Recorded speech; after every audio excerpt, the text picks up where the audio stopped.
ਨਿਊਕਲੀਆਈ ਜਿਹੜੇ ਆ ਉਹ ਸਟੇਬਲ ਤੇ ਅਨਸਟੇਬਲ ਕਿਵੇਂ ਹੁੰਦੇ ਆ ਤੇ ਉਹਨਾਂ ਦੀ ਸਟੇਬਿਲਿਟੀ ਨੂੰ ਮੇਨਟੇਨ ਕਿਵੇਂ ਕੀਤਾ ਜਾਂਦਾ।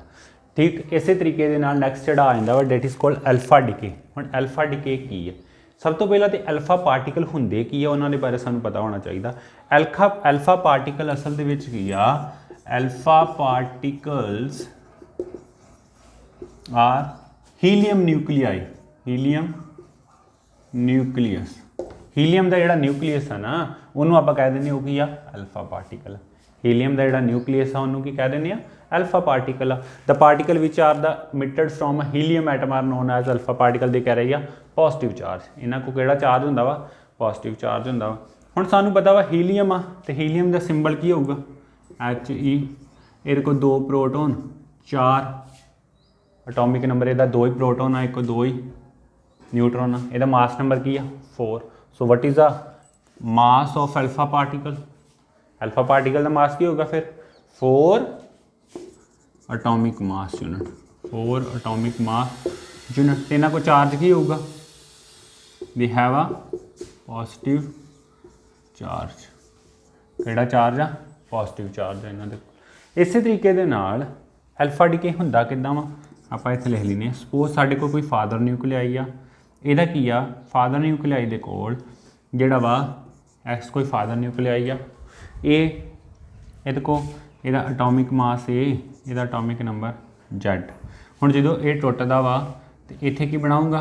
ਕਿਉਂਕਿ ਹੀਲੀਅਮ ਤੇ ਨਿਕਲਣਾ ਹੀ ਨਿਕਲਣਾ, ਅਲਫਾ ਡਿਕੇ ਹੋ ਰਿਹਾ ਤੇ ਹੀਲੀਅਮ ਨਿਕਲਣਾ। 2 4 ਪਲੱਸ ਸੈਕੰਡ ਜਿਹੜਾ ਡਾਟਰ ਬਚੂਗਾ ਉਹਦੇ ਵਿੱਚੋਂ ਕੀ ਕਰਾਂਗੇ? Z ਦੇ ਵਿੱਚੋਂ 2 ਮਾਈਨਸ ਕਰ ਦਾਂਗੇ, ਜਿੰਨਾ ਉਹਦਾ ਹੋਊਗਾ ਉਹ ਇੱਥੇ ਆ ਗਿਆ। ਇਹਦੇ ਵਿੱਚੋਂ 4 ਮਾਈਨਸ ਕਰਾਂਗੇ, -4 ਪਲੱਸ ਇਹੀ ਚੀਜ਼ਾਂ 2 ਨਿਕਲਦੀਆਂ ਜਾਂ ਹੋਰ ਵੀ ਕੋਈ ਚੀਜ਼ ਨਿਕਲਦੀ ਆ? ਇਹੀ 2 ਚੀਜ਼ਾਂ ਜਿਹੜੀਆਂ ਇਹਦੇ ਵਿੱਚੋਂ ਨਿਕਲਣਗੀਆਂ। ਠੀਕ ਹੈ। Then large amount of energy also will be released. ਉਹਦੇ ਬਾਰੇ ਆਪਾਂ ਡਿਸਕਸ ਕਰਾਂਗੇ ਕਿ ਇਹ ਕੀ ਆ? Large amount of energy also will ਇਹਦੇ 'ਚ ਹੋਊਗੀ। ਹੁਣ ਇੱਥੇ ਇਹਨੂੰ ਆਪਾਂ ਫਾਦਰ ਨਿਊਕਲੀਆਈ ਕਹਿ ਦਿੰਦੇ, ਇਹਨੂੰ ਆਪਾਂ ਡਾਟਰ ਨਿਊਕਲੀਆਈ ਕਹਿੰਦੇ। So this is a alpha particle. Helium is a alpha particle. ਹੁਣ ਥਰਡ ਚੀਜ਼ ਜਿਹੜੀ ਆ ਜਾਂਦੀ ਆ fourth thing that is a energy released. ਹੁਣ ਐਨਰਜੀ ਕਿੰਨੀ ਰਿਲੀਜ਼ ਹੋਈ? ਹੁਣ ਇੱਥੇ ਹੀ ਆਪਾਂ ਵੇਖ ਲੈਂਦੇ ਹਾਂ ਕਿ ਵੇਖੋ ਜਦੋਂ ਇੱਕ ਫਾਦਰ ਨਿਊਕਲੀਆਈ ਟੁੱਟਿਆ ਡਾਟਰ ਨਿਊਕਲੀਆਈ ਦੇ ਵਿੱਚ ਕਨਵਰਟ ਹੋ ਗਿਆ, 2 ਤੋਂ ਬਣ ਗਏ ਇੱਕ ਅਲਫਾ ਪਾਰਟੀਕਲ ਇੱਕ ਡਾਟਰ ਨਿਊਕਲੀਆਈ।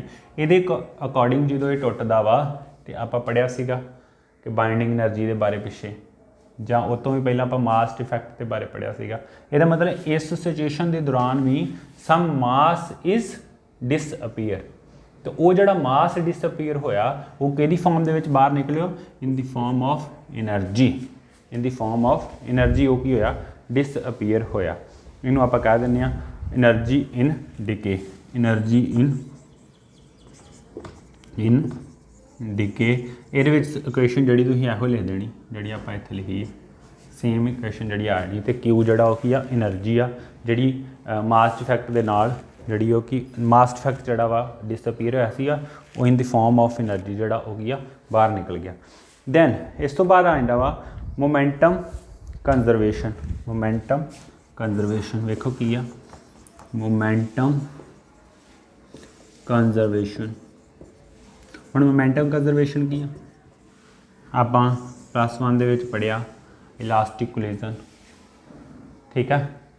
ਕਿਸ ਤਰੀਕੇ ਦੇ ਨਾਲ ਬੋਡੀ ਆਉਂਦੀ ਆ, ਚੱਲੀ, ਉਹਨੇ ਆਪਣੀ એનર્ਜੀ ਦੂਜੇ ਦੇ ਵਿੱਚ ਟ੍ਰਾਂਸਫਰ ਕਰਤੀ, ਉਹਦੀ ਸਪੀਡ ਵੱਧ ਗਈ। ਹੁਣ ਇੱਥੇ ਵੀ ਕੀ ਆ? There is a father ਨਿਊਕਲੀਆਈ।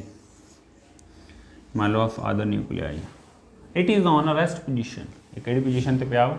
Rest position ਤੇ ਪਿਆ। ਹੁਣ ਇੱਥੇ ਰੈਸਟ ਪੋਜੀਸ਼ਨ ਤੇ ਪਿਆ ਵਾ, ਇਹ ਰੈਸਟ ਪੋਜੀਸ਼ਨ ਤੇ ਪਿਆ। ਰੈਸਟ ਤੋਂ ਬਾਅਦ ਇਹ ਕੀ ਆ? ਰੈਸਟ ਤੇ ਪਿਆ। ਹੁਣ ਇਹ ਰੈਸਟ ਤੇ ਪਿਆ, ਇਹਦਾ ਮਤਲਬ ਇਹਦਾ ਮੋਮੈਂਟਮ ਕੀ ਆ? ਮੈਂ ਇੱਥੇ ਲਿਖਦਾ PY। ਇਹਦੇ ਪੈਰ ਉਹ ਕੀ ਆ? 0, because it is on rest position. So ਇਹਦੀ ਕੋਈ ਵੈਲੋਸਿਟੀ ਜਾਂ ਸਪੀਡ ਇਹਦੀ ਨਹੀਂ ਆ। ਬਟ ਜਦੋਂ ਇਹਦਾ ਡਿਕੇ ਹੋਇਆ, ਅਲਫਾ ਡਿਕੇ ਹੋਇਆ, there is a daughter nuclei Y, daughter nuclei, and there is another particle which is a alpha particle which also emitted from this alpha particle ਦਾ ਸਾਈਜ਼ ਜਿਹੜਾ ਉਹ ਆਪਾਂ ਥੋੜਾ ਜਿਹਾ ਛੋਟਾ ਕਰ ਲੈਨੇ ਇਹਦੇ ਨੂੰ, because that is very small in size. ਹੁਣ ਕੀ ਆ? ਇਹਦਾ ਮਾਸ ਹੈਗਾ, ਯੈਸ ਇਹਦਾ ਮਾਸ ਹੈ, ਇਹਦਾ ਵੀ ਮਾਸ ਹੈਗਾ, ਇਹਦਾ ਵੀ ਮਾਸ ਹੈਗਾ, ਤਿੰਨਾਂ ਦਾ ਮਾਸ ਹੈਗਾ। ਹੁਣ ਇੱਥੇ ਕੀ ਹੋਇਆ, ਜਦੋਂ ਇਹਦੇ ਵਿੱਚੋਂ ਇਹ ਨਿਕਲਿਆ ਤੇ ਬੜੀ ਸਪੀਡ ਦੇ ਨਾਲ ਨਿਕਲ ਕੇ ਅੱਗੇ ਨੂੰ ਗਿਆ। It mean it has a velocity. ਕਿਹਦੀ ਵੈਲੋਸਿਟੀ ਆ? Velocity of alpha particle, velocity of alpha particle. And here is a daughter nuclei. ਜਦੋਂ ਇਹਦੇ ਵਿੱਚੋਂ ਦੇ ਨਿਕਲਿਆ ਬੜੀ ਫਾਸਟ, ਬੜੀ ਕੁਇਕਲੀ ਨਿਕਲਿਆ। ਇਟ ਮੀਨਸ ਇਹਦੀ એનર્ਜੀ ਕਿਹਦੀ ਜ਼ਿਆਦਾ ਹੋਊਗੀ? ਇਹਦੀ ਜ਼ਿਆਦਾ ਹੋਊਗੀ, ਬਿਕੋਜ਼ ਇਹਦੀ ਸਪੀਡ ਜ਼ਿਆਦਾ ਆ, ਇਹਦਾ ਮਾਸ ਘੱਟ ਆ। ਹੁਣ ਇਹਦੇ ਵਿੱਚ ਕੀ ਆ? ਇਹਦੇ ਵਿੱਚ ਵੀ ਇੱਦਾਂ, ਜਦੋਂ ਇਹਦੇ ਵਿੱਚੋਂ ਨਿਕਲਿਆ ਇਹਨੂੰ ਵੀ ਥੋੜ੍ਹਾ ਜਿਹਾ ਕੀ ਆ, ਧੱਕਾ ਜਿਹਾ ਲੱਗਾ ਐਂ ਕਰਕੇ, ਪਛਾਣ ਨੂੰ, ਇਹ ਵੀ ਥੋੜ੍ਹਾ ਜਿਹਾ ਪਛਾਣ ਨੂੰ ਆਇਆ। ਠੀਕ ਹੈ, ਇਹਦੀ ਜਿਹੜੀ ਵੈਲੋਸਿਟੀ ਹੋਊਗੀ ਉਹ ਇੱਧਰ ਨੂੰ ਹੋਊਗੀ, ਉਹ ਅੱਗੇ ਨੂੰ ਚਲ ਗਿਆ। ਇਹ ਥੋੜ੍ਹਾ ਇੱਧਰ, ਕਿਉਂਕਿ ਇਹਦਾ ਮਾਸ ਜ਼ਿਆਦਾ ਵਾ, ਇਹਦੀ ਸਪੀਡ ਜ਼ਿਆਦਾ ਨਹੀਂ ਹੋਊਗੀ। ਇਹ ਥੋੜ੍ਹਾ ਆਇਆ, ਪਰ ਇਹ ਕੀ ਆ, ਇਹਦੀ ਸਪੀਡ ਵੈਲੋਸਿਟੀ ਆਫ ਡਾਟਰ ਨਿਊਕਲੀਆਈ ਇਹ ਥੋੜ੍ਹੀ ਕੀ ਆ, ਉਹਦੇ ਨਾਲੋਂ ਘੱਟ ਆ, ਪਰ ਉਹਦੀ ਬਹੁਤ ਜ਼ਿਆਦਾ, ਉਹਦੀ ਸਪੀਡ ਬਹੁਤ ਜ਼ਿਆਦਾ, ਬਟ ਇਹਦਾ ਮਾਸ ਜ਼ਿਆਦਾ, ਉਹਦਾ ਮਾਸ ਘੱਟ। ਹੁਣ ਆਪਾਂ ਦੋਵਾਂ ਨੂੰ, ਇਹਨਾਂ ਨੂੰ ਕੀ ਕਰ ਲੈਂਦੇ ਆ, ਕੈਲਕੂਲੇਟ ਕਰ ਲੈਂਦੇ। ਕਿਵੇਂ? ਹੁਣ ਆਪਾਂ ਕਹਿੰਦੇ ਆ ਕਿ ਜਦੋਂ ਇਹਨਾਂ ਦੋਵਾਂ ਦਾ, ਇਹਦਾ ਮੋਮੈਂਟਮ ਤੇ ਇਹਦਾ ਮੋਮੈਂਟਮ ਦਾ ਆਪਾਂ ਸਮ ਕੀਤਾ ਨਾ, that will also be equal to 0 ਹੀ ਹੋਣਾ ਚਾਹੀਦਾ। ਕਿਉਂ? ਕਿਉਂਕਿ ਮੋਮੈਂਟਮ ਕੰਜ਼ਰਵਡ ਆ। ਮੋਮੈਂਟਮ ਕੀ ਆ? ਕੰਜ਼ਰਵਡ। ਇਹਦਾ ਮਾਸ ਤੇ ਇਹਦਾ ਮਾਸ ਕੀ ਹੋਣਾ ਚਾਹੀਦਾ? ਇਹਦਾ ਮੋਮੈਂਟਮ ਤੇ ਇਹਦਾ ਮੋਮੈਂਟਮ ਕੀ ਹੋਣਾ ਚਾਹੀਦਾ? ਇਕੁਅਲ। ਹੁਣ ਇੱਥੇ ਆਪਾਂ ਲੈਂਦੇ ਆ, ਇਹਦਾ ਮੋਮੈਂਟਮ ਮੰਨ ਲਓ ਕਿੰਨਾ ਵਾ? Mass into velocity. ਇਹਦਾ ਮਾਸ ਕਿੰਨਾ? M Y, mass of daughter nuclei. ਇਹਦੀ ਵੈਲੋਸਿਟੀ ਵੀ ਵਾਈ। ਇਹਦਾ mass of alpha particle, velocity of alpha particle, velocity of alpha particle. ਤੇ ਇਹਦੀ ਜਿਹੜੀ ਵੈਲੋਸਿਟੀ ਆ, ਜਿਹੜਾ ਮੋਮੈਂਟਮ ਆ, ਉਹਦੇ ਵਿੱਚ ਜੇਕਰ ਆਪਾਂ ਇਹਨਾਂ ਦੋਵਾਂ ਦਾ ਮੋਮੈਂਟਮ ਕੀ ਹੋਊਗਾ? ਸੇਮ ਹੋਊਗਾ। Both have a same momentum. ਕਿਵੇਂ? ਕਿਉਂਕਿ M Y V Y minus M alpha V alpha is equal to ਕੀ ਆ? 0। ਕਿਉਂਕਿ ਜਦੋਂ ਇਹਦਾ ਇੱਥੇ 0 ਮੋਮੈਂਟਮ ਤੇ ਇਹਨਾਂ ਦੋਵਾਂ ਦਾ ਵੀ ਕੀ ਹੋਣਾ ਚਾਹੀਦਾ ਵਾ? 0 ਹੀ ਹੋਣਾ ਚਾਹੀਦਾ। ਆਪਾਂ ਇੱਥੇ ਲਿਖ ਲਿਆ, ਆ ਮਾਈਨਸ ਦਾ ਉੱਧਰ ਜਾ ਕੇ ਕੀ ਹੋਊਗਾ? Plus M alpha V alpha. Mean to say that ਕਿ ਭਾਵੇਂ ਇਹਦੀ ਵੈਲੋਸਿਟੀ ਘੱਟ ਆ, ਪਰ ਇਹਦਾ ਮਾਸ ਤੇ ਜ਼ਿਆਦਾ ਨਾ। ਇਹਦੀ ਵੈਲੋਸਿਟੀ ਜ਼ਿਆਦੀ, ਪਰ ਇਹਦਾ ਮਾਸ ਤੇ ਘੱਟ ਆ ਨਾ। ਉਹਦੇ ਅਕੋਰਡਿੰਗ ਦੋਵਾਂ ਨੂੰ ਮਲਟੀਪਲਾਈ ਕਰਾਂਗੇ ਤੇ ਦੋਵਾਂ ਦੀ ਵੈਲਿਊ ਕੀ ਆਊਗੀ? ਸੇਮ। ਤੇ ਇਹਦੇ ਚੋਂ ਇਹਨੂੰ ਮਾਈਨਸ ਕਰਾਂਗੇ ਤੇ ਵੈਲਿਊ ਕੀ ਆਊਗੀ? 0। This shows that momentum is always conserved. Momentum ਨੂੰ ਆਪਾਂ ਕਦੀ ਵੀ ਚੇਂਜ ਨਹੀਂ ਕਰ ਸਕਦੇ। ਇਹਦਾ ਮਤਲਬ ਜਿਹੜਾ ਫਿਰ ਇਹਦਾ ਮੋਮੈਂਟਮ ਆ, momentum of daughter nuclei equal to ਕੀ ਆ? Momentum of alpha particle equal to ਆਪਾਂ ਕਿਹਦੇ ਲਿਖ ਸਕਦੇ ਇਹਨੂੰ? ਪੀ ਦੇ ਇਕੁਅਲ ਲਿਖ ਸਕਦੇ ਮੋਮੈਂਟਮ। ਸਿਮਿਲਰਲੀ ਨੈਕਸਟ ਜਿਹੜਾ ਆ ਜਾਂਦਾ ਵਾ ਕਿਨੈਟਿਕ એનર્ਜੀ ਆਫ ਐਮਿਟਡ ਅਲਫਾ ਪਾਰਟੀਕਲ। ਹੁਣ ਕਿਨੈਟਿਕ એનર્ਜੀ ਆਫ ਐਮਿਟਡ ਅਲਫਾ ਪਾਰਟੀਕਲ। ਹੁਣ ਇੱਥੇ ਐਮਿਟਡ ਅਲਫਾ ਪਾਰਟੀਕਲ ਦੀ ਕਿਨੈਟਿਕ એનર્ਜੀ ਕੀ ਆ? ਸਾਨੂੰ ਪਤਾ ਕਿ એનર્ਜੀ ਜਿਹੜੀ ਆ Q ਉਹ ਇਕੁਅਲ ਟੂ ਕੀ ਆ? Kinetic energy of daughter nuclei plus kinetic energy of alpha particle. So what is the formula of kinetic energy? Kinetic energy half mv square. So we know what is the momentum. Momentum is equal to mv. So v is equal to momentum over mass. से v की value जी आई इतने put कर दो तो kinetic energy साढ़े को की आ जाऊगी half m v की वैल्यू की p दी स्क्वेयर ओवर m दी स्क्वेयर। एक m ना एक m कैंसल, ये आ गया p square over 2m kinetic energy. So what is the kinetic energy of daughter nuclei?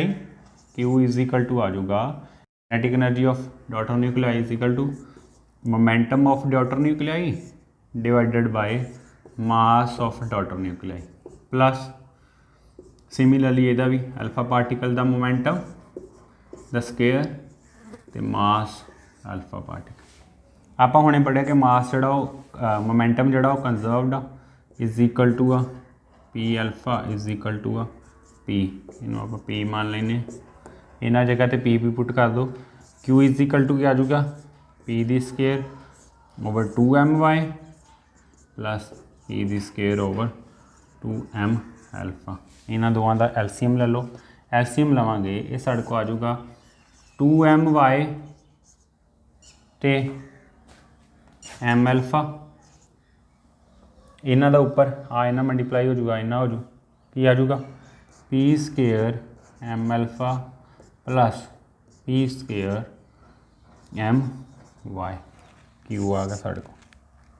P the square दोवां च कॉमन, इन्हां नूं पी दी स्केयर बाहर कढ़ लो, 2 नूं इहदे नाल मल्टीप्लाई कर लो, ये साढ़े को आ गया 2q is equal to p the square common कढ़ लिया, इत्थे आ जाऊगा m alpha plus M y divided by m Y M alpha. हुण ये साढ़े को आ गई एनर्जी, जो आप एनर्जी कैलकुलेट करनी आ, इत्थे आ mass of alpha mass of daughter nuclei पता होगा, मोमेंटम पता होगा तो आप इत्थे कर लेंगे। अगर मोमेंटम पता करना हो तो P the square is equal to क्या होगी, पी दी स्केयर आ सारी चीज़ इन्ना जाके डिवाइड हो जूगा, इन्ना मल्टीप्लाई हो जू, ये आ जूगा 2q M Y M alpha divided by M alpha plus M Y, this is the value of P. हुण ये जिहड़ी वैल्यू ऑफ पी आई इनू आपां की करदे हां, इनू पुट कर दिंदे हां, क्योंकि सानू जिहड़ी कनैटिक एनर्जी चाहिए वो किहदी चाहिए, अल्फा पार्टिकल जिहड़ा मिटेड पार्टिकल है उहदी कनैटिक एनर्जी चाहिए, तो उहदी कनैटिक एनर्जी कितनी आ, उहदी आपां इत्थे पढ़ी कि kinetic energy of alpha particle is equal to कितनी आ, पी दी स्केयर ओवर 2m अल्फा, ये जगह के उत्ते पी दी स्केयर 2m अल्फा वा, तो इत्थे आपां पुट कर देने पी दी स्केयर की वैल्यू कितनी आ 2q M by M alpha over M alpha plus M Y, तो ये नीचे की आ 2 इंटू 1 ओवर 2m अल्फा, 2 ना 2 कैंसिल हो गया, एम अल्फा ना एम अल्फा कैंसिल हो गया, Q M Y over M alpha plus M Y, ये साढ़े को आ गई kinetic energy of alpha particle की आप कैलकुलेट कर लें। अगर सानू गैमा पार्टिकल की भी सॉरी डॉटर न्यूक्लियाई की भी कनैटिक एनर्जी चाहिए, तो वो भी इदा ही kinetic energy of daughter nuclei is equal to की आ जाऊगा, बस ये जगह के उत्ते पी दी स्केयर की आ वैल्यू पुट कर दो, ये साढ़े को की आ जाऊगा, ये आ जाऊगा q m alpha over M alpha plus M Y, this is a kinetic energy of alpha particle daughter nuclei and momentum भी आप कढ़ लिया, ठीक है। ये जोड़ा आप कैलकुलेट इस तरीके कर सकते हैं। नैक्सट जोड़ा आप कर जा रहे हैं that is a beta decay. Beta decay जो दो तरीके होंगे, बीटा डिके ये पॉजिटिव भी होंगे तो नैगेटिव भी होंगे। सब तो पहले आप लिख लेने beta negative decay. Beta negative decay की आ during the time radioactivity के समय जो बीटा डिके हो रहा है, अगर बीटा डिके नैगेटिव हो रहा है इट मीनस इलैक्ट्रॉन इज एमिटिंग, ये की आ इलैक्ट्रॉन जोड़ा वा वो की आ बाहर निकल रहा, इलैक्ट्रॉन जोड़ा वो की आ बाहर निकलता। बट इफ द डिके जोड़ा वा पॉजिटिव हो, जेकर बीटा डिके जोड़ा वा वो पॉजिटिव होंदा तो यदा मतलब ये की निकल रहा वा that is a positron. Positron होंदा ई पॉजिटिव, दिस ये ई पॉजिटिव तो ई नैगेटिव जोड़े आ वो की बाहर निकलते during the time of beta decay. Beta decay दो तरह का होंदा वा, नैगेटिव तो पॉजिटिव। नैगेटिव हो तो इलैक्ट्रॉन बाहर निकलता, पॉजिटिव हो तो दिस पॉजिट्रॉन जोड़ा वा वो की बाहर निकलता। हुण वेखो सब तो वड्डी जिहड़ी सोचण वाली गल आ वो की आ कि ये चीज़ां कित्थों अमिट हो रही वा, ये चीज़ां अमिट हो रही वा न्यूक्लीयस के विचों। पर न्यूक्लीयस के विच अजे तक जिहड़ी चीज़ आप पढ़ी आ की पढ़िया वा कि न्यूक्लीयस के विच की हुंदा, न्यूक्लीयस के विच सिर्फ की हुंदा वा प्रोटोन ते न्यूट्रॉन हुंदे आ। फिर मैं कह रहा कि न्यूक्लीयस के विचों इलैक्ट्रॉन निकल रहा, कैन इट इज़ पॉसीबल कि इलैक्ट्रॉन न्यूक्लीयस के विचों निकल सकदा, कि इलैक्ट्रॉन जोड़ा वा वो न्यूक्लीयस के विचों निकली जाए। फॉर एग्जाम्पल आप इत्थे दे देंगे। हुण कहंदा सब तो पहले आप बीटा डिके नैगेटिव के बारे इत्थे गल करांगे। बीटा डिके नैगेटिव के बारे जिहड़ा बीटा डिके नैगेटिव आ, बीटा नैगेटिव जिहड़ा डिके आ ये बारे आप गल करते की आ। सब तो पहले आप लिख लेंगे कि इत्थे की एक फादर न्यूक्लियाई ही जिहदा अटोमिक नंबर ते अटोमिक मास ये सीगा। जो डिके होया डिके तो बाद ये जिहड़ी चीज़ बाहर निकली that is called electron plus एक इलैक्ट्रॉन बाहर निकलिया। दैन इत्थे जिहड़ा डॉटर न्यूक्लियाई निकलिया वो क्या Z1 एक प्लस हो गया, Z+1 तो जिहड़ा अटोमिक मास आ वो की रहा सेम ही रहा। तो नाल की निकलिया इत्थे this particle is known as anti neutrino. This particle is known as anti neutrino, anti neutrino. ये जिहड़ा एंटाई न्यूट्रीनो पार्टिकल आ ये बाहर निकलदा। ये एंटाई न्यूट्रीनो के बारे में आप डिस्कस करांगे कि किहड़ा पार्टिकल आ। सब तो पहला इत्थे वेखो की आ मास नंबर जिहड़ा वो सेम रहा तो जैड जिहड़ा वा वो की होया प्लस इत्थे इत्थे जिहड़ा वा नंबर ऑफ प्रोटोन जैड सीगे, इत्थे नंबर ऑफ प्रोटोन कितने हो गए जैड प्लस 1 हो गए, जैड प्लस 1 कहने का भाव कि एक प्रोटोन जिहड़ा वो की हो गया इनक्रीज हो गया इन द डॉटर न्यूक्लियाई। इत्थे जिहड़ा वा साडे कोल एक इलैक्ट्रॉन जिहड़ा वो की होया अमिट होया ड्यूरिंग द टाइम ऑफ कदों जो डिके होया बीटा डिके होया। इत्थे आप एक एग्जाम्पल ले लीए सपोज साडे कोल इत्थे कार्बन सीगा फादर न्यूक्लियाई कार्बन सीगा, इहदा एटॉमिक मास 14 जो डिके होया during the time of decay negative electron एक बाहर निकल गया प्लस ये की आ 6 दे एक प्लस कर दो 7 कि atomic number nitrogen 7 and the this is a 14 ਇਹਦਾ ਜਿਹੜਾ ਉਹ ਕੀ ਆ एटॉमिक मास आ जाऊगा plus there is antineutrino which is emitting during the time of beta decay. हुण इत्थे वेखो नैगेटिव बीटा डिके जिहड़ा वा ये नैगेटिव चार्ज चो मैं क्या इलैक्ट्रॉन अमिट हो रहा कहने का भाव कि इत्थे मास नंबर जिहड़ा वो की हर बारी सेम ही रह रहा जो उत्थे 14 ही इत्थे भी हुण की आ 14 ही है बट किहड़ी चीज़ चेंज हो रही आ इत्थे प्रोटोन 6 ही गए इत्थे प्रोटोन कितने हो गए 7 मीन टू से डैट अगर मास नंबर सेम ही रह रहा ਇਹਦਾ मतलब मास नंबर ਦੇ ਵਿੱਚ ਜਿਹੜਾ ਇੱਕ ਨਿਊਟਰੋਨ ਆ ਨਾ ਉਹ ਨਿਊਟਰੋਨ ਚੇਂਜ ਹੋ ਰਿਹਾ ਕਿਹਦੇ ਵਿੱਚ ਪ੍ਰੋਟੋਨ ਦੇ ਵਿੱਚ ਚੇਂਜ ਹੋ ਰਿਹਾ। ਬੀਟਾ ਨੈਗੇਟਿਵ ਡਿਕੇ ਦੇ ਵਿੱਚ ਕੀ ਹੁੰਦਾ ਵਾ ਨਿਊਟਰੋਨ प्रोटोन ਦੇ ਵਿੱਚ ਕਨਵਰਟ ਹੋ ਜਾਂਦਾ ਚੇਂਜ ਹੋ ਜਾਂਦਾ। ਇਸ ਚੀਜ਼ ਨੂੰ ਆਪਾਂ ਲਿਖ ਲਾਂਗੇ ਆਪਾਂ ਲਿਖਾਂਗੇ in a beta negative decay a neutron can converted into a proton in a beta negative decay neutron is converted into a proton ਹੁਣ न्यूट्रॉन ਜਿਹੜਾ ਉਹ ਕਾਹਦੇ ਚੇਂਜ ਹੋ ਰਿਹਾ ਵਾ प्रोटॉन ਦੇ ਵਿੱਚ ਆਪਾਂ ਕਿਹਾ ਚੇਂਜ ਹੋ ਰਿਹਾ। ਹੁਣ ਇਸੇ ਤਰੀਕੇ ਨਾਲ ਨੈਕਸਟ ਆ ਜਾਂਦਾ ਆਪਾਂ ਇਹਨੂੰ ਲਿਖ ਲੈਂਦੇ ਆ ਕਿ ਨਿਊਟਰੋਨ ਇੱਕ ਨਿਊਟਰੋਨ ਸੀਗਾ ਵਿਚ ਕਨਵਰਟਡ ਇਨਟੂ ਆ प्रोटोन ਇੱਥੇ प्रोटोन ਦੇ ਵਿੱਚ ਇਹ ਕੀ ਹੋ ਗਿਆ ਚੇਂਜ ਹੋ ਗਿਆ ठीक है। प्लस ये आप क्या during the time of beta negative decay की होंगे वा इलैक्ट्रॉन्स जोड़ा वो की अमिट हो जाता। अगर इलैक्ट्रॉन अमिट होया नाल ये की आ गया एंटाई न्यूट्रिनो आ गया। एंटाई न्यूट्रिनो आप बाद डिस्कस कर लेने। सब तो पहला इलैक्ट्रॉन हुण सानू पता वा कि चार्ज जोड़े होंगे ना कंजरवेशन ऑफ चार्ज की कहता वा कि neither be created not destroyed equal ही होगा दोवें बने दोवें साइडों से चार्ज की होगा इक्वल।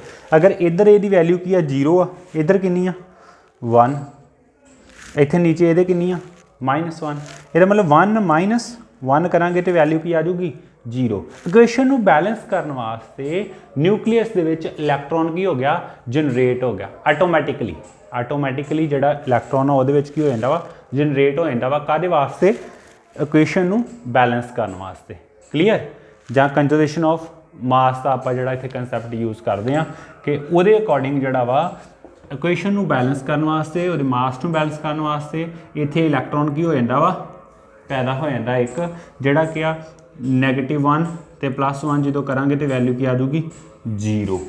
क्लीयर तां करके उत्थे जिहड़ा इलैक्ट्रॉन फिर कित्थों आया न्यूक्लियस दे विच इलैक्ट्रॉन कित्थों आया इलैक्ट्रॉन आटोमैटिकली उहदे विच की हो गया क्रिएट हो गया जां जनरेट हो गया आटोमैटिकली उहदे विच उहनूं आपां कहांगे कि जिहड़ा इलैक्ट्रॉन आ इस इक्वेशन दे विच आ गया।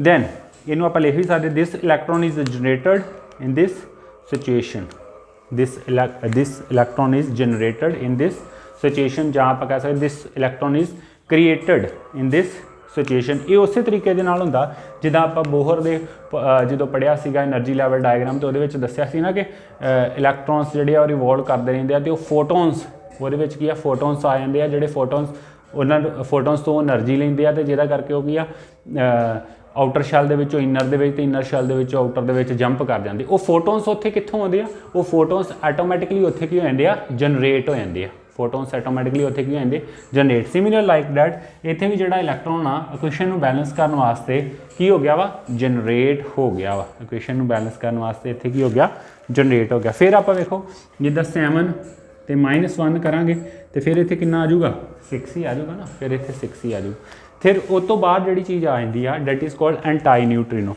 एंटाई न्यूट्रिनो जोड़ा वा ये बारे आप डिस्कस कर लें कि एंटाई न्यूट्रिनो है कि ਹੁਣ ਐਂਟਾਈ ਨਿਊਟਰੀਨੋ ਕੀ ਆ? ਐਂਟਾਈ ਨਿਊਟਰੀਨੋ ਜਿਹੜਾ ਵਾ ਇਹਦੇ ਬਾਰੇ ਸਭ ਤੋਂ ਪਹਿਲਾਂ ਸਾਨੂੰ ਪੌਲੀ ਨੇ ਦੱਸਿਆ ਸੀਗਾ। ਉਹਨੇ ਇੱਕ explanation, poly is the name of the scientist, ਇਹਨੇ ਇੱਕ ਐਕਸਪਲੇਨੇਸ਼ਨ ਕੀਤੀ ਸੀ ਇਹਦੇ ਉੱਤੇ, ਜਿਹਦੇ ਬਾਰੇ ਇਹਨੇ ਜਿਹੜਾ ਸੀਗਾ ਇਹਦੇ ਪੌਲੀ ਦਾ ਪ੍ਰਿੰਸੀਪਲ ਹੈਗਾ ਉਹਦੇ ਬਾਰੇ ਉਹਨੇ ਐਂਟਾਈ ਨਿਊਟਰੀਨੋ ਦੇ ਬਾਰੇ ਜਿਹੜਾ ਉਹ ਦੱਸਿਆ। ਕਹਿੰਦਾ ਜਿਹੜਾ ਐਂਟਾਈ ਨਿਊਟਰੀਨੋ ਆ ਨਾ is a emitted for energy conservation. Antineutrino is emitted for energy conservation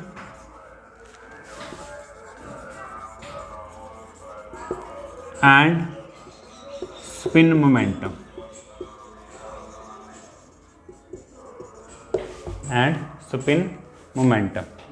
conservation। Antineutrino ਕੀ ਆ? ਕਹਿੰਦਾ ਇਹ ਇਮਿਟ ਜਿਹੜਾ ਹੁੰਦਾ ਵਾ ਕਾਹਦੇ ਵਾਸਤੇ ਹੁੰਦਾ ਵਾ? ਇਹ એનર્ਜੀ ਕੰਜ਼ਰਵੇਸ਼ਨ ਵਾਸਤੇ ਤੇ ਮੋਮੈਂਟਮ ਕੰਜ਼ਰਵੇਸ਼ਨ ਵਾਸਤੇ। ਕਹਿਣ ਦਾ ਭਾਵ ਕਿ એનર્ਜੀ ਨੂੰ ਵੀ ਬੈਲੈਂਸ ਰੱਖਦਾ ਤੇ ਸਪਿਨ ਮੋਮੈਂਟਮ ਨੂੰ ਕੀ ਕਰਦਾ ਵਾ? ਬੈਲੈਂਸ ਰੱਖਦਾ ਵਾ। ਕਹਿਣ ਦਾ ਭਾਵ ਕਿ ਆਪਾਂ ਕਹਿੰਦੇ ਨਾ ਲੈਫਟ ਹੈਂਡ ਸਾਈਡ ਤੇ ਜਿੰਨੀ એનર્ਜੀ ਹੋਊਗੀ ਉਨੀ ਰਾਈਟ ਹੈਂਡ ਸਾਈਡ ਤੇ, ਮਤਲਬ ਦੋਵਾਂ ਨੂੰ ਕੀ ਰੱਖਦਾ ਵਾ? ਬੈਲੈਂਸ ਰੱਖਦਾ। ਇਸੇ ਤਰ੍ਹਾਂ ਮੋਮੈਂਟਮ ਵੀ ਜਿੰਨਾ ਲੈਫਟ ਉਨਾ ਹੀ ਰਾਈਟ ਦੇ ਉੱਤੇ ਜਿਹੜਾ ਵਾ ਉਹ ਰੱਖਦਾ ਵਾ, ਸਪਿਨ ਮੋਮੈਂਟਮ ਵੀ ਰੱਖਦਾ। ਹੁਣ ਇਹਦੇ ਵਿੱਚ ਸਭ ਤੋਂ ਪਹਿਲਾਂ ਆਪਾਂ ਕੰਜ਼ਰਵੇਸ਼ਨ ਇਹਦੀ ਜਿਹੜੀ એનર્ਜੀ ਆ ਕਿਵੇਂ ਉਹ ਬੈਲੈਂਸ ਰੱਖਦਾ ਉਹਦੇ ਬਾਰੇ ਆਪਾਂ ਡਿਸਕਸ ਕਰ ਲੈਂਦੇ। ਸਪੋਜ਼ ਸਾਡੇ ਕੋਲ ਇੱਥੇ ਕੀ ਆ? ਫਾਦਰ ਨਿਊਕਲੀਆਈ ਆ ਐਕਸ, ਫਾਦਰ ਨਿਊਕਲੀਆਈ ਆ। ਜਦੋਂ ਇਹ ਟੁੱਟਦਾ, ਫਾਦਰ ਨਿਊਕਲੀਆਈ ਮੰਨ ਲਓ ਟੁੱਟਿਆ, ਇਹਦੇ ਵਿੱਚੋਂ ਕੀ ਆ? ਇੱਕ ਇਲੈਕਟ੍ਰੋਨ ਇਮਿਟ ਹੋਇਆ ਪਲੱਸ ਡਾਟਰ ਨਿਊਕਲੀਆਈ ਇਮਿਟ ਹੋਇਆ ਪਲੱਸ ਕਿਊ ਐਂਟਾਈ ਨਿਊਟਰੀਨੋ ਹੋਇਆ ਪਲੱਸ ਕਿਊ એનર્ਜੀ ਜਿਹੜੀ ਆ ਉਹ ਰਿਲੀਜ਼ ਹੋਈ। ਹੁਣ ਇੱਥੋਂ ਸਭ ਤੋਂ ਪਹਿਲਾਂ ਵੀ ਆਪਾਂ ਇੱਥੇ ਦੇਖਦੇ ਹਾਂ ਕਿ ਜਦੋਂ ਆ ਜਿਹੜਾ ਸੀਗਾ ਫਾਦਰ ਨਿਊਕਲੀਆਈ ਟੁੱਟਾ, ਇਹਦੇ ਵਿੱਚੋਂ ਉਹ ਡਿਵਾਈਡ ਹੋ ਗਿਆ ਇਲੈਕਟ੍ਰੋਨਸ ਦੇ ਵਿੱਚ, ਡਾਟਰ ਨਿਊਕਲੀਆਈ ਦੇ ਵਿੱਚ ਐਂਟਾਈ ਨਿਊਟਰੀਨੋ ਉੱਥੇ ਆ ਗਿਆ। ਹੁਣ ਕਹਿੰਦਾ ਸਭ ਤੋਂ ਜ਼ਿਆਦਾ એનર્ਜੀ ਕਿਹਦੀ ਆ? ਜਿਹਦਾ ਮਾਸ ਇਹਦੇ ਵਿੱਚ ਸਭ ਤੋਂ ਘੱਟ ਉਹਦੀ એનર્ਜੀ ਜ਼ਿਆਦਾ, ਕਨੈਟਿਕ એનર્ਜੀ। ਸਭ ਤੋਂ ਜ਼ਿਆਦਾ ਕਨੈਟਿਕ એનર્ਜੀ ਕਿਹਦੀ ਹੈ ਇਹਨਾਂ ਦੋਵਾਂ ਦੇ ਵਿੱਚੋਂ? ਜਿਹਦਾ ਮਾਸ ਘੱਟ। ਮਾਸ ਕਿਹਦਾ ਘੱਟ ਆ? ਇਲੈਕਟ੍ਰੋਨ ਦਾ ਘੱਟ ਹੈ। ਮਤਲਬ ਇਲੈਕਟ੍ਰੋਨ ਦੀ ਜਿਹੜੀ ਆ એનર્ਜੀ ਆਊਗੀ ਆ ਸਭ ਤੋਂ ਜ਼ਿਆਦਾ, ਮੈਕਸਿਮਮ એનર્ਜੀ ਜਿਹੜੀ ਹੋਊਗੀ ਕਿਹਦੀ ਹੋਊਗੀ? ਇਹਦੀ ਇਲੈਕਟ੍ਰੋਨਸ ਦੀ ਹੋਊਗੀ। Electron means beta particle, that means beta particle. ਸਭ ਤੋਂ ਜ਼ਿਆਦਾ ਜਿਹੜੀ એનર્ਜੀ ਉਹ ਕਿਹਦੀ ਆ? ਬੀਟਾ ਪਾਰਟੀਕਲ ਦੀ ਆ। ਮੈਕਸਿਮਮ એનર્ਜੀ ਜਿਹੜੀ ਆ, ਮਤਲਬ ਕਿਊ ਨੀਅਰਲੀ ਇਕੁਅਲ ਟੂ ਜਿਹੜੀ ਆ ਕਨੈਟਿਕ એનર્ਜੀ ਆਫ ਬੀਟਾ ਪਾਰਟੀਕਲ ਦੇ ਇਕੁਅਲ। ਕਹਿਣ ਲਵਾਓ ਕਿ ਜ਼ਿਆਦਾ એનર્ਜੀ ਜਿਹੜੀ ਇਹਦੀ ਆ।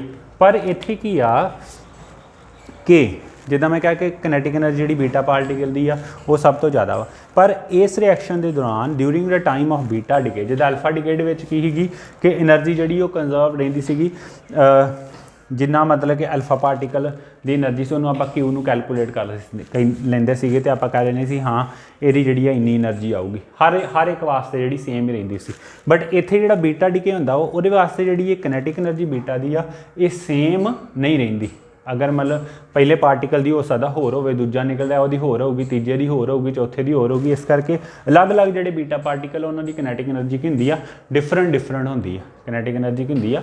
ਡਿਫਰੈਂਟ ਹੁੰਦੀ ਆ। ਹੋ ਸਕਦਾ ਜਿਹੜਾ ਫਾਦਰ ਨਿਊਕਲੀਆਈ ਸੀਗਾ ਉਹਦੇ ਕੋਲ ਸਪੋਜ਼ ਉਹਦੀ ਜਿਹੜੀ એનર્ਜੀ ਸੀਗੀ ਇਹਦੀ ਡੈਟ ਇਜ਼ ਆ 5 ਮੈਗਾ ਇਲੈਕਟ੍ਰੋਵੋਲਟ ਹੋਵੇ। ਜਿਹੜਾ ਬੀਟਾ ਪਾਰਟੀਕਲ ਨਿਕਲਿਆ ਆਪਾਂ ਕਿ ਮੈਕਸਿਮਮ એનર્ਜੀ ਲੈ ਕੇ ਗਿਆ, ਇਹਦੀ ਜਿਹੜੀ એનર્ਜੀ ਸੀ ਉਹ ਕੀ ਆ? ਮੰਨ ਲਓ 3 ਮੈਗਾ ਇਲੈਕਟ੍ਰੋਵੋਲਟ ਹੋਵੇ। Where is a 2 mega electronvolt energy? 2 mega electronvolt energy ਕਿੱਥੇ ਚਲ ਗਈ? ਉਹ એનર્ਜੀ ਕਿੱਥੇ ਗਈ? ਕਹਿਣ ਦਾ ਭਾਵ ਕਿ ਇੱਥੇ 3 ਆ, ਬਾਕੀ ਕੀ ਆ? ਆ 2 એનર્ਜੀ ਜਿਹੜੀ ਆ ਉਹ ਕੌਣ ਲੈ ਗਿਆ? ਇੱਥੇ ਪੈਦਾ ਹੋ ਗਿਆ ਕਿਹੜੀ ਚੀਜ਼? ਐਂਟਾਈ ਨਿਊਟਰੀਨੋ ਪੈਦਾ ਹੋ ਗਿਆ। ਐਂਟਾਈ ਨਿਊਟਰੀਨੋ ਨੇ ਕਾਹਦੇ ਵਾਸਤੇ ਪੈਦਾ ਹੋਇਆ? ਇਹ એનર્ਜੀ ਨੂੰ ਲੈਣ ਵਾਸਤੇ। ਬਿਕੋਜ਼ ਇਹਨੇ ਇਕੁਏਸ਼ਨ ਨੂੰ ਕੀ ਰੱਖਣਾ ਵਾ? ਬੈਲੈਂਸ ਕਰਨਾ। ਕਿਉਂਕਿ ਉਹ ਕਾਹਦੇ ਵਾਸਤੇ ਆਉਂਦਾ ਵਾ? એનર્ਜੀ ਨੂੰ ਕੰਜ਼ਰਵਡ ਕਰਨ ਵਾਸਤੇ, ਕੰਜ਼ਰਵੇਸ਼ਨ ਵਾਸਤੇ। ਇਸ ਕਰਕੇ ਇਹਨੇ 2 ਮੈਗਾ ਇਲੈਕਟ੍ਰੋਵੋਲਟ ਰਲੀ। ਹੁਣ ਲੈਫਟ ਹੈਂਡ ਸਾਈਡ ਤੇ ਅਗਰ 5 ਮੈਗਾ ਇਲੈਕਟ੍ਰੋਵੋਲਟ એનર્ਜੀ ਹੈ ਤੇ ਇੱਧਰ ਵੀ ਕਿੰਨੀ ਆ? 3 ਮੈਗਾ ਇਲੈਕਟ੍ਰੋਵੋਲਟ ਪਲੱਸ 2 ਮੈਗਾ ਇਲੈਕਟ੍ਰੋਵੋਲਟ, ਇੱਧਰ ਵੀ ਕਿੰਨੀ ਆ ਜੂਗੀ? 5 ਮੈਗਾ ਇਲੈਕਟ੍ਰੋਵੋਲਟ। ਸਮਝ ਲੱਗੀ? ਇਹ ਐਂਟਾਈ ਨਿਊਟਰੀਨੋ ਫਿਰ ਆਟੋਮੈਟਿਕਲੀ ਉੱਥੇ ਕੀ ਹੋ ਜਾਂਦਾ ਵਾ? ਪੈਦਾ ਹੋ ਜਾਂਦਾ ਵਾ। ਕਾਹਦੇ ਵਾਸਤੇ? એનર્ਜੀ ਨੂੰ ਕੰਜ਼ਰਵ ਕਰਨ ਵਾਸਤੇ। ਠੀਕ ਹੈ। ਇੱਥੇ ਕੀ ਆ? ਐਂਟਾਈ ਨਿਊਟਰੀਨੋ ਕੇਮ ਇਨਟੂ ਆ ਪਿਕਚਰ। ਉਦੋਂ ਫਿਰ ਪਿਕਚਰ ਦੇ ਵਿੱਚ ਐਂਟਾਈ ਨਿਊਟਰੀਨੋ ਆ ਜਾਂਦਾ ਵਾ। It can be take variable energy. Energy ਨੂੰ ਕੀ ਆ? ਵੇਰੀਏਬਲ એનર્ਜੀ ਆ। ਹੋ ਸਕਦਾ ਇੱਥੇ ਆ ਬੀਟਾ ਪਾਰਟੀਕਲ ਦੀ એનર્ਜੀ ਜਿਹੜੀ ਉਹ 4 ਮੈਗਾ ਇਲੈਕਟ੍ਰੋਵੋਲਟ ਹੋਵੇ ਤੇ ਇਹਦੀ ਕਿੰਨੀ ਹੋਊਗੀ? 1 ਹੋਊਗੀ। ਫਿਰ 5 ਨੂੰ ਬੈਲੈਂਸ ਕਰਨ ਵਾਸਤੇ क्लीयर है ना। इस तरीके दे नाल ये जिहड़ा एनर्जी नूं कंजरवेशन वास्ते जिहड़ा ये कर लेंदे आपां इत्थे लिख सकदे हां। ते जिहड़ा एंटाई न्यूट्रिनो आ came into picture it can take variable energy. तो फिर जो आप एनर्जी लिखांगे क्यू इज इक्वल टू किहदे आ जूगी kinetic energy of beta particle plus kinetic energy of antineutrino. So इन्हां दा सम जिहड़ा टोटल एनर्जी दे इक्वल हो। नैक्सट जिहड़ा साडे कोल आ जांदा वा that is called spin momentum, क्योंकि इत्थे दो चीज़ां की गल कीती उन्हें एनर्जी कंजरवेशन की ते स्पिन मोमेंटम। स्पिन मोमेंटम हुण वेखो किवें, सपोज साडे कोल इत्थे एक न्यूट्रॉन, ठीक है, that will be converted into a proton 1 1 plus a electron -1 0 plus a anti-neutrino. Suppose the spin momentum of the particle neutron is half and proton is also half and electron is also half. So what is the momentum of spin momentum of neutron? That is a half. And what is another particle, इन्होंने दोवां दी मिला के 1 बन जाती, आ तो 1 बन गई। पर आपां नूं मोमेंटम की रखना पैना वा कंजर्वड आ, दो बने की रखना पैना इक्वल। दैन एंटाई न्यूट्रिनो की फिर वैल्यू की आती आ, वो कच कन्वर्ट हो जाता वा -1/2 एंटाई न्यूट्रिनो। एंटाई न्यूट्रिनो उत्थे फिर आके कि अपना रोल प्ले करता वा, वही वैल्यू स्पिन मोमेंटम की एंटाई न्यूट्रिनो की स्पिन मोमेंटम की वैल्यू की आ जाऊगी -1/2। दैन फिर इत्थे की हो जाऊगा जो एक दे विचों आ टोटल का सम 1 दे विचों हाफ माइनस करोगे फिर वैल्यू कितनी आ जाऊगी 1/2। ये 1/2 इधर भी की 1/2। इक्वेशन नूं बैलेंस करने वास्ते मीन टू से डैट इत्थे एंटाई न्यूट्रिनो जिहड़ा वो पैदा हो गया। ये एंटाई न्यूट्रिनो की वैल्यू जिहड़ी आ वो नैगेटिव भी हो सकती ते प्लस की भी हो सकती, पॉजिटिव भी हो सकती, ठीक है ना। अगर सपोज इत्थे इहदी वैल्यू कुछ होर हुंदी, जिद्दां सपोज इहदी वैल्यू जिहड़ी आ वो 5 हुंदी, इहदी वैल्यू जिहड़ी आ वो 2 हुंदी, इहदी भी 2 हुंदी ते 1 जिहड़ा इत्थे इहदी वैल्यू की आनी ही 1। इक्वेशन नूं बैलेंस करन वास्ते स्पिन मोमेंटम की वैल्यू जिहड़ी आ इस तरीके दे नाल ये काम करदा। जिहड़ा एंटाई न्यूट्रिनो हुंदा वा ये की है इहनूं बैलेंस करन दा काम करदा वा, सिंपल ये याद रखना, ठीक है। स्पिन मोमेंटम नूं ते कंजरवेशन नूं की करदा वा, एनर्जी नूं बैलेंस करदा वा। हुण एंटाई न्यूट्रिनो जिहड़ा हुंदा उहदा mass is equal to nearly equal to 0 हुंदा वा। उहदी एनर्जी उहदी स्पीड भी इक्वल टू किहदे हुंदी है, स्पीड ऑफ लाइट दे, speed is equal to speed of light दे इक्वल हुंदी है। दैन उस तो बाद की आ जांदा वा चार्ज, उहदे ते की हुंदा उत्ते कोई चार्ज नहीं हुंदा, ठीक है। चार्ज उत्ते कोई नहीं हुंदा, ना पॉजिटिव दा हुंदा जां नैगेटिव हुंदा, नो चार्ज, ठीक। इत्ते किसी तरह का कोई चार्ज नहीं हुंदा, इत्ते चार्ज कोई नहीं हुंदा। फिर आ जांदा वा कि पेंटरेटिंग पावर जिहड़ी आ that is very high penetrating power. Then इहदी जिहड़ी स्पिन आ वो प्लस भी हो सकती है माइनस भी हो सकती है, माइनस और प्लस 1/2 जिहड़ी हो सकती है वैल्यू। नैक्सट जिहड़ा साडे कोल आ जांदा वा that is called beta decay positive. Next जिहड़ा आ जांदा साडे कोल that is a positive beta decay. Beta decay positive की आ आपां इत्थे ले लैने, सपोज साडे कोल इत्थे की फादर न्यूक्लियाई है एक, आपां उहदा Z एटॉमिक नंबर ते ए जिहड़ा वा उहदा मास नंबर जिहड़ा लिख लैने। हुण इत्थे साडे कोल इत्थे आपां अगे पढ़िया सीगा कि पॉजिट्रॉन जिहड़ा वा पार्टिकल आ वो इमिट हुंदा वा, पॉजिट्रॉन एक प्लस पॉजिटिव जिहड़ा पार्टिकल आ वो विचों इमिट होया, प्लस इत्थे जिहड़ा डॉटर न्यूक्लियाई बनूगा Z-1 ते ए आ जाऊगा, Z-1 ते ए आ जाऊगा। इत्थे भी जिहड़ा आ जांदा particle date is called neutrino, date is a neutrino. उत्थे एंटाई न्यूट्रिनो हीगा, इत्थे इकल्ला की आ जाऊगा न्यूट्रिनो, प्लस क्यू एनर्जी जिहड़ी ਉਹਦੇ ਵਿੱਚੋਂ ਕੀ ਹੋਊਗੀ ਰਿਲੀਜ਼ ਹੋ ਜਾਂਦੀ। ਇੱਥੇ ਆਪਾਂ एग्जांपल ले ਲੈਨੇ, सपोज ਸਾਡੇ ਕੋਲ नाइट्रोजन 7, ਇੱਥੇ ਕੀ ਆ 14, 7 ਤੇ 14। सपोज ਆਪਾਂ ਇੱਥੇ ਇੱਕ एग्जांपल ਲੈ ਲੈਨੇ ਆ, ਜਿਵੇਂ सपोज ਸਾਡੇ ਕੋਲ नाइट्रोजन 7 ਤੇ 12 ਇਹਦਾ ਆਈਸੋਟੋਪ ਆ ਕੋਈ नाइट्रोजन ਦਾ, ठीक है। दैन ਇਹ ਅਮਿਟ ਹੋ ਰਿਹਾ, ਟੁੱਟ ਰਿਹਾ, रेडियोएक्टिव हो रहा, एक पॉजिट्रॉन जिहड़ा वो बाहर आ जाऊगा, प्लस जिहड़ा डॉटर न्यूक्लियाई आ 6, क्योंकि 7 - 1 6 आ जाऊगा, कार्बन हुंदा 12 प्लस न्यूट्रिनो प्लस एनर्जी जिहड़ी वो की रिलीज़ होगी। हुण इत्थे भी इत्थे तरीके दे नाल कि इत्थे जिहड़ा पॉजिट्रॉन आया वा, ये कित्थों आया पॉजिट्रॉन कित्थों आया, ਉਹੀ ਉਸੇ ਤਰੀਕੇ ਨਾਲ ਕਿ ਇਕੁਏਸ਼ਨ ਨੂੰ ਬੈਲੈਂਸ ਕਰਨ ਵਾਸਤੇ ਇਹਦੇ ਵਿੱਚ ਕੀ ਆ, ਜਿੱਦਾਂ ਇਲੈਕਟ੍ਰੋਨ ਉੱਥੇ ਪੈਦਾ ਹੋ ਗਿਆ ਸੀਗਾ, ਠੀਕ ਆ, ਆਪਣੇ ਆਪ ਜਨਰੇਟ ਹੋਇਆ, ਸਿਮਿਲਰ ਲਾਈਕ ਦੈਟ ਇੱਥੇ ਵੀ ਜਿਹੜਾ ਵਾ ਇਕੁਏਸ਼ਨ ਨੂੰ ਬੈਲੈਂਸ ਕਰਨ ਵਾਸਤੇ ਜਿਵੇਂ 6 + 1 ਕਰਾਂਗੇ ਤੇ 7 ਆ ਜਾਊਗਾ। ਉਹ ਇਕੁਏਸ਼ਨ ਨੂੰ ਬੈਲੈਂਸ ਕਰਤੇ ਇੱਥੇ ਕੀ ਹੋ ਗਿਆ, ਪੋਜ਼ਿਟਰੋਨ ਇੱਕ ਜਿਹੜਾ ਉਹ ਕੀ ਆ ਪੈਦਾ ਹੋ ਗਿਆ, ਠੀਕ ਹੈ। ਇਹਦੇ ਵਿੱਚ ਕੀ ਹੁੰਦਾ, ਬੀਟਾ ਡਿਕੇ ਦੇ ਵਿੱਚ ਕੀ ਹੁੰਦਾ ਵਾ, ਇੱਕ ਪ੍ਰੋਟੋਨ ਜਿਹੜਾ ਵਾ ਉਹ ਕਾਹਦੇ ਚੇਂਜ ਹੋ ਜਾਂਦਾ, ਨਿਊਟਰੋਨ ਦੇ ਵਿੱਚ। ਇਹ ਯਾਦ ਰੱਖਣਾ ਕਿ ਜਿਹੜਾ ਬੀਟਾ ਨੈਗੇਟਿਵ ਡਿਕੇ ਆ ਉਹਦੇ ਵਿੱਚ, ਬੀਟਾ ਨੈਗੇਟਿਵ ਡਿਕੇ ਦੇ ਵਿੱਚ ਕੀ ਹੁੰਦਾ, ਜਿਹੜਾ ਨਿਊਟਰੋਨ ਆ ਨਾ, ਨਿਊਟਰੋਨ ਕਨਵਰਟਡ ਇਨਟੂ ਪ੍ਰੋਟੋਨ, ਤੇ ਜਿਹੜਾ ਬੀਟਾ ਪੋਜ਼ਿਟਿਵ ਡਿਕੇ ਆ ਉਹਦੇ ਵਿੱਚ ਪ੍ਰੋਟੋਨ ਕਨਵਰਟਡ ਇਨਟੂ ਨਿਊਟਰੋਨ। ਨੈਕਸਟ ਜਿਹੜਾ ਆਪਾਂ ਕਰ ਰਹੇ ਜਾ ਰਹੇ ਹਾਂ ਡੈਟ ਇਜ਼ ਦਾ ਗੈਮਾ ਡਿਕੇ। ਗੈਮਾ ਡਿਕੇ ਕੀ ਆ, ਗੈਮਾ ਡਿਕੇ ਇੱਕ ਤਰ੍ਹਾਂ ਦੇ ਫੋਟੋਨ ਪਾਰਟੀਕਲ ਹੁੰਦੇ ਆ during the time of radio activity. ਜਦੋਂ ਰੇਡੀਓ ਐਕਟੀਵਿਟੀ ਹੁੰਦੀ ਆ ਉਦੋਂ ਕੀ ਆ, ਉਹਦੇ ਵਿੱਚੋਂ ਜਿਹੜੇ ਪਾਰਟੀਕਲ ਨਿਕਲਦੇ ਆ, ਮਿਸ਼ਨ ਜਿਹੜੀ ਹੁੰਦੀ ਆ ਡੈਟ ਇਜ਼ ਕਾਲਡ ਗੈਮਾ ਰੇਜ਼ ਨਿਕਲਦੀਆਂ ਵਾ। ਇੱਕ ਤਰ੍ਹਾਂ ਦੇ ਫੋਟੋਨਸ ਹੁੰਦੇ ਆ, ਫੋਟੋਨਸ ਮੀਨਸ એનર્ਜੀ ਪਾਰਟੀਕਲ ਹੁੰਦੇ ਆ ਜਿਹੜੇ ਉਹਦੇ ਵਿੱਚੋਂ ਨਿਕਲਦੇ ਆ। ਇਹ ਜਿਹੜੇ ਫੋਟੋਨਸ ਨਿਕਲਦੇ ਇਹਨਾਂ ਦੇ ਵਿੱਚ ਕਿਸੇ ਵੀ ਤਰ੍ਹਾਂ ਦਾ ਕੋਈ ਚਾਰਜ ਨਹੀਂ ਹੁੰਦਾ, ਨਾ ਨੈਗੇਟਿਵ ਨਾ ਪੋਜ਼ਿਟਿਵ। ਦੇ ਆ ਟੋਟਲੀ ਨਿਊਟਰਲ ਇਨ ਨੇਚਰ, ਇਹ ਟੋਟਲੀ ਨਿਊਟਰਲ ਹੁੰਦੇ ਆ। ਜਿਵੇਂ ਸਪੋਜ਼ ਸਾਡੇ ਕੋਲ ਇੱਥੇ ਕੀ ਆ, ਕੋਈ ਆਪਾਂ ਕਹਿੰਦੇ ਨੇ ਕਿ ਫਾਦਰ ਨਿਊਕਲੀਆਈ ਹੈ, ਜਦੋਂ ਇਹਦੇ ਚੋਂ ਰੇਡੀਏਸ਼ਨ ਨਿਕਲਿਆ ਮਤਲਬ ਗੈਮਾ ਡਿਕੇ ਹੋਇਆ, ਇਹਦਾ ਐਜ਼ ਇਟ ਇਜ਼ ਹੀ ਉਹ ਰਹੂਗਾ, ਉਹ ਐਜ਼ ਇਟ ਹੀ ਰਹੂਗਾ, ਨਾ ਉਹਦੇ 'ਚ ਕੋਈ ਜੱਡ ਵਧਿਆ ਘਟਿਆ, ਨਾ ਜਿਹੜਾ ਵਾ ਅਟੋਮਿਕ ਮਾਸ ਜਿਹੜਾ ਵਾ, ਨਾ ਅਟੋਮਿਕ ਨੰਬਰ ਜਿਹੜਾ ਵਾ ਉਹ ਇਨਕਰੀਜ਼ ਡਿਕਰੀਜ਼ ਹੈ। ਮੀਨ ਟੂ ਸੇ ਡੈਟ ਸਿਰਫ ਇਹਦੇ ਵਿੱਚੋਂ ਕੀ ਹੈ, ਗੈਮਾ ਰੇਡੀਏਸ਼ਨ ਇੱਕ ਤਰ੍ਹਾਂ ਦੀ એનર્ਜੀ ਹੀ ਸਿਰਫ ਰਿਲੀਜ਼ ਹੁੰਦੀ ਆ ਗੈਮਾ ਰੇਡੀਏਸ਼ਨ ਦੇ ਰੂਪ ਦੇ ਵਿੱਚ, ਜਿਹੜੇ ਕਿ ਜਿਨ੍ਹਾਂ ਦੇ ਉੱਤੇ ਕੋਈ ਵੀ ਚਾਰਜ ਨਹੀਂ ਹੁੰਦਾ। ਸਪੋਜ਼ ਸਾਡੇ ਕੋਲ ਕੋਈ, ਆਪਾਂ ਇੱਥੇ ਐਗਜ਼ਾਮਪਲ ਲੈਂਦੇ ਹਾਂ, ਸਪੋਜ਼ ਸਾਡੇ ਕੋਲ ਬੀਟਾ ਡਿਕੇ ਹੋਇਆ, ਬੀਟਾ ਡਿਕੇ ਹੋਇਆ, ਸਾਡੇ ਕੋਲ ਕੋਬਾਲਟ ਸੀਗਾ, ਬੀਟਾ ਡਿਕੇ ਹੋ ਗਿਆ, ਇੱਕ ਇਲੈਕਟ੍ਰੋਨ ਬਾਹਰ ਨਿਕਲ ਗਿਆ, ਬੀਟਾ ਨੈਗੇਟਿਵ ਡਿਕੇ ਉੱਥੇ ਹੋ ਰਿਹਾ, ਤਾਂ ਹੀ ਇਲੈਕਟ੍ਰੋਨ ਬਾਹਰ ਨਿਕਲਿਆ। ਸਾਡੇ ਕੋਲ ਇੱਥੇ ਜਿਹੜਾ ਨਿਕਲ ਜਿਹੜਾ ਸਾਡੇ ਕੋਲ ਆ ਗਿਆ 28 ਇਹਦਾ ਅਟੋਮਿਕ ਨੰਬਰ ਤੇ 60 ਜਿਹੜਾ ਅਟੋਮਿਕ ਮਾਸ। ਆਪਾਂ ਡਬਲ ਸਟਾਰ ਪਾਏ ਆ ਕਿ ਇਹਦੇ ਵਿੱਚੋਂ ਇਹ ਜਿਹੜਾ ਇੱਕ ਨਿਊਕਲੀਆਈ ਸਾਡੇ ਕੋਲ ਨਿਕਲਿਆ, ਇੱਥੇ ਜਿਹੜਾ ਨਿਊਕਲੀਆਈ ਆਪਾਂ ਇੱਥੇ ਨਿਕਲਿਆ ਵਾ, ਜਦੋਂ ਇਹਦੇ ਤੋਂ ਇਹ ਜਿਹੜਾ ਟੁੱਟਦਾ ਅੱਗੇ ਇਹਦਾ ਡਿਕੇ ਹੁੰਦਾ, ਡਿਕੇ ਹੋਣ ਤੋਂ ਬਾਅਦ ਇਹਦੇ ਵਿੱਚੋਂ ਕੀ ਆ, ਇੱਕ ਤਰ੍ਹਾਂ ਦੀ ਰੇਡੀਏਸ਼ਨ ਨਿਕਲਦੀ ਹੈ ਡੈਟ ਇਜ਼ ਕਾਲਡ એનર્ਜੀ ਜਿਹੜੀ ਹੈ ਨਿਕਲਦੀ ਆ, ਦਿਸ ਇਜ਼ ਦਾ ਗੈਮਾ ਰੇਜ਼ ਇਹ 'ਚੋਂ ਨਿਕਲਦੀਆਂ, ਜਿਹਦੀ એનર્ਜੀ ਕਿੰਨੀ ਆ 1.17 ਮੈਗਾ ਇਲੈਕਟ੍ਰੋਵੋਲਟ। ਦੇ ਆ ਤੇ ਨਿਕਲ ਦਾ ਨਿਕਲ ਹੀ, ਫਾਦਰ ਜਿੱਦਾਂ ਦਾ ਸੀ ਉੱਦਾਂ ਦਾ ਡਾਟਰ ਆ, ਬਸ ਕੀ ਹੈ ਇੱਕ ਤਰ੍ਹਾਂ ਦੀ એનર્ਜੀ ਰਿਲੀਜ਼ ਹੋਈ।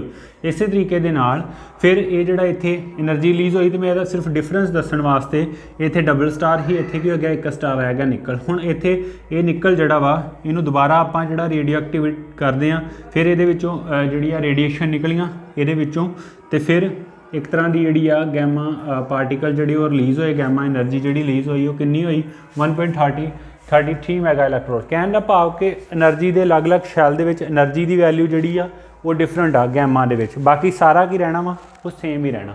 ਇਹੀ ਆ ਸਾਡੇ ਕੋਲ ਕੀ ਆ, ਗੈਮਾ ਰੇਡੀਏਸ਼ਨ ਜਾਂ ਗੈਮਾ ਡਿਕੇ ਆਪਾਂ ਇਹਨੂੰ ਕਹਿੰਦੇ।